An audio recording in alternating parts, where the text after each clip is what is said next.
Caminho a Cristo, capítulo 1, o cuidado de Deus. A natureza e a revelação, ambas dão testemunho do amor de Deus. Nosso Pai Celeste é a fonte de vida, de sabedoria e de felicidade. Contemplai as belas e maravilhosas obras da natureza. Considerai a sua admirável adaptação às necessidades e à felicidade, não só do homem, mas de todas as criaturas viventes. O sol e a chuva, que alegram e refrigeram a terra, as colinas e mares e planícies. Tudo nos fala do amor de quem tudo criou. É Deus quem supre as necessidades cotidianas de todas as suas criaturas, como tão belamente o exprime o salmista nestas palavras. Os olhos de todos esperam em ti, e tu lhes dás o seu mantimento a seu tempo. Abres a mão e satisfazes os desejos de todos os viventes. Salmo 145, 15 a 16. Deus criou o homem perfeitamente santo e feliz, e a formosa terra, ao sair das mãos do Criador, não apresentava nenhum vestígio de decadência ou sombra de maldição. Foi a transgressão da lei de Deus, a lei do amor, que trouxe sofrimento e morte. Contudo, mesmo em meio aos sofrimentos que resultam do pecado, revela-se ainda o amor de Deus. Está escrito que Deus amaldiçoou a terra por causa do homem. Gênesis 3:17. Os espinhos e cardos, as dificuldades e provações que tornam a vida cheia de trabalhos e cuidados, foram designados para o seu bem, constituindo no plano de Deus uma parte da escola necessária para seu reerguimento da ruína e degradação que o pecado operou. O mundo, embora caído, não é todo tristeza e miséria.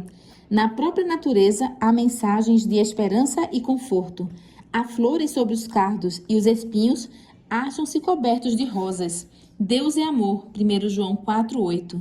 Está escrito sobre cada botão que desabrocha, sobre cada haste de erva que brota, os amáveis passarinhos a encher de música o ar com seus alegres trinos, as flores de delicados matizes em sua perfeição, impregnando os ares de perfume, as altaneiras árvores da floresta com sua luxuriante ramagem de um verde vivo, todos testificam da terna e paternal solicitude de nosso Deus e de seu desejo de tornar felizes os seus filhos. A palavra de Deus revela o seu caráter. Ele mesmo proclamou seu infinito amor e misericórdia. Quando Moisés orou, rogo-te que me mostres a tua glória, o Senhor respondeu, eu farei passar toda a minha bondade por diante de ti. Êxodo 33, 18 a 19. Essa é a sua glória. Ele passou diante de Moisés e proclamou, Jeová, o Senhor, Deus misericordioso e piedoso, tardio em iras e grande em beneficência e verdade, que guarda a beneficência em milhares, que perdoa a iniquidade e a transgressão e o pecado.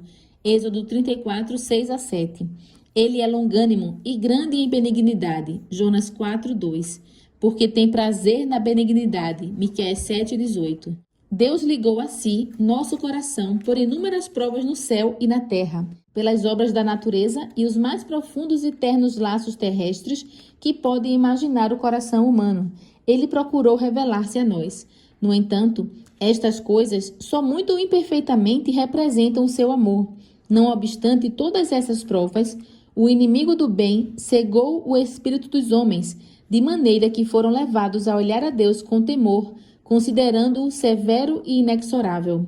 Satanás levou o homem a imaginar Deus como um ser cujo principal atributo fosse a justiça severa, um rigoroso juiz e credor exigente e cruel. Representou o Criador como um ser que espreita desconfiado, procurando discernir os erros e pecados dos homens, para que possa trazer juízos sobre eles. Foi para dissipar essa negra sombra, revelando ao mundo o infinito amor de Deus, que Jesus baixou para viver entre os homens. O Filho de Deus veio do céu para revelar o Pai. Deus nunca foi visto por alguém. O Filho unigênito que está no seio do Pai, este o fez conhecer. João 1,18. Ninguém conhece o Filho, senão o Pai, e ninguém conhece o Pai, senão o Filho, e aquele a quem o Filho o quiser revelar. Mateus 11:27. Quando um dos discípulos fez o pedido, Senhor, mostra-nos o Pai, Jesus respondeu, estou há tanto tempo convosco e não me tendes conhecido, Filipe. Quem me vê a mim, vê o Pai. E como dizes tu, mostra-nos o Pai? João 14, 8 a 9. Descrevendo a sua missão terrestre, disse Jesus: O Espírito do Senhor é sobre mim, pois me ungiu para evangelizar os pobres, enviou-me a curar os quebrantados do coração, a apregoar liberdade aos cativos e dar vista aos cegos, a pôr em liberdade os oprimidos. Lucas 4, 18 a 19. Essa foi a sua obra. Andava fazendo bem, curando os oprimidos por Satanás. Havia aldeias inteiras onde não existia mais nenhuma casa em que se ouvissem lamentos de enfermo, porque Jesus por elas passara e lhes curara os doentes. Sua obra dava testemunho de sua unção divina. Amor, misericórdia e compaixão se patenteavam em cada ato de sua vida. Seu coração anelava com terna simpatia pelos filhos dos homens. Revestiu-se da natureza humana para poder atingir as necessidades do homem. Os mais pobres e humildes não receavam aproximar-se dele. Mesmo as criancinhas, para ele, se sentiam atraídas. Gostavam de subir-lhe aos joelhos e contemplar-lhe o rosto pensativo, que refletia bondade e amor.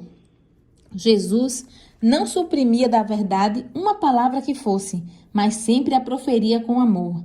Em seu convívio com o povo, exercia maior tato, dispensando-lhes atenta e bondosa consideração. Não era rude, jamais pronunciava desnecessariamente uma palavra severa. Nunca motivava dores desnecessárias a uma alma sensível. Não censurava as fraquezas humanas. Dizia a verdade, mas sempre com amor. Denunciava a hipocrisia, a incredulidade e a injustiça. Mas o pranto transparecia em sua voz quando proferia suas fulminantes repreensões. Chorou sobre Jerusalém, a cidade que amava, e que recusava recebê-lo, a ele que era o caminho, a verdade e a vida. Haviam-no rejeitado, a ele que era o Salvador, mas olhava-os com ternura e compaixão. Sua vida foi de abnegação e solícito cuidado pelos outros. Toda a alma era preciosa aos seus olhos, se bem que sempre se conduzisse com divina dignidade, inclinava-se com a mais terna simpatia a cada membro da família de Deus. Via em todos os homens almas caídas, cuja salvação constituía o objeto de sua missão. Tal é o caráter de Cristo, revelado em sua vida. Tal é também o caráter de Deus. É do coração do Pai que as torrentes da compaixão divina, manifestas em Cristo, fluem para os filhos dos homens. Jesus, o terno, compassivo Salvador, era Deus manifestado na carne. Foi para nos remir que Jesus viveu, sofreu e morreu. Tornou-se um varão de dores, para que pudéssemos tornar-nos participantes das alegrias eternas. Deus permitiu que seu Filho amado, cheio de graça e verdade, viesse de um mundo de indescritível glória para outro, mareado e corrupto pelo pecado e obscurecido pela sombra da morte e da maldição. Consentiu que ele deixasse seu amoroso seio e a adoração dos anjos para sofrer a ignomínia, a injúria, a humilhação, o ódio e a morte. O castigo que nos traz a paz estava sobre ele, e pelas suas pisaduras fomos sarados. Isaías 53, 5. Ei-lo no deserto, no Getsêmani, sobre a cruz.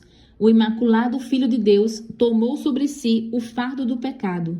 Ele, que fora um com Deus, sentiu na alma a terrível separação que o pecado causa entre Deus e o homem. Foi o que lhe arrancou dos lábios o brado de angústia: Deus meu, por que me desamparaste? Mateus 27, 46.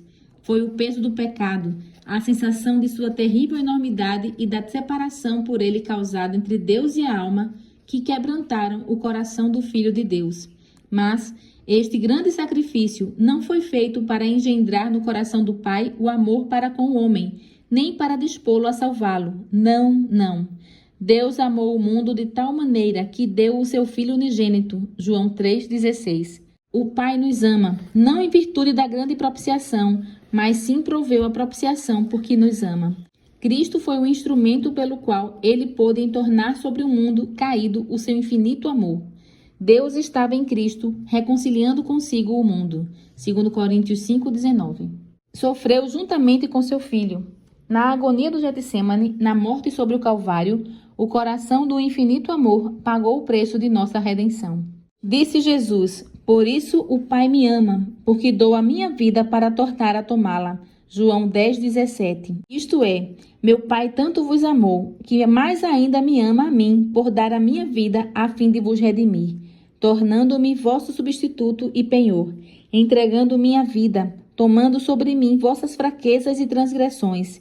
Sou muito amado de meu Pai, porque em virtude de meu sacrifício, Deus pode ser justo e ao mesmo tempo justificador daquele que tem fé em Jesus. Romanos 3:26. Ninguém, senão o Filho de Deus, poderia efetuar nossa redenção, pois unicamente aquele que estivera no seio do Pai é que o podia revelar. Só ele, que conhecia a altura e a profundidade do amor de Deus, podia manifestá-lo. Nada menos que o infinito sacrifício efetuado por Cristo em favor do homem caído é que podia exprimir o amor do Pai pela humanidade perdida. Deus amou o mundo de tal maneira que deu o seu Filho unigênito, João 3,16. Ele o deu, não somente para que vivesse entre os homens, tomasse sobre si os seus pecados e morresse em sacrifício por eles. Deu à raça caída. Cristo devia identificar-se com os interesses e necessidades da humanidade. Ele, que era um com Deus, ligou-se aos filhos dos homens por laços que nunca se romperão. Jesus não se envergonhe de lhe chamar irmãos. Hebreus 2:11.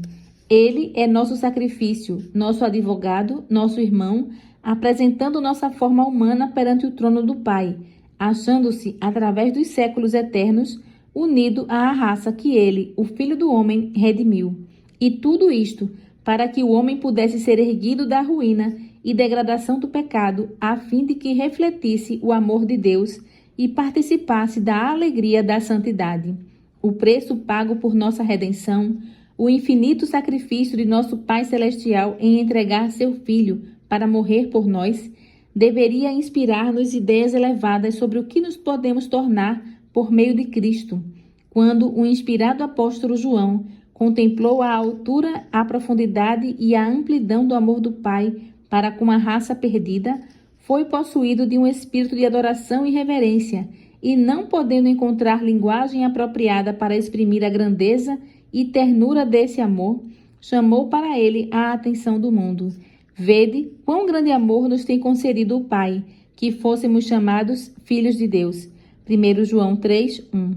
Em que grande valor é tido o homem? Pela transgressão tornam-se os filhos dos homens sujeitos a Satanás. Pela fé no sacrifício expiatório de Cristo, os filhos de Adão podem voltar a ser filhos de Deus. Assumindo a natureza humana, Cristo elevou a humanidade. Os homens caídos são colocados na posição em que, mediante a conexão com Cristo, podem, na verdade, tornar-se dignos do nome de filhos de Deus. Tal amor é incomparável. Filhos do Celeste Rei.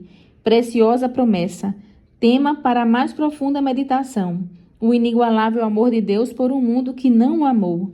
Este pensamento exerce um poder subjugante sobre a alma e leva cativo o entendimento à vontade de Deus. Quanto mais estudarmos o caráter divino, à luz que vem da cruz, tanto mais veremos a misericórdia, a ternura e o perdão aliados à equidade e à justiça. E tanto mais claro discerniremos as inúmeras provas de um amor que é infinito e de uma terna compaixão que sobrepuja o amor anelante de uma mãe para com o filho extraviado.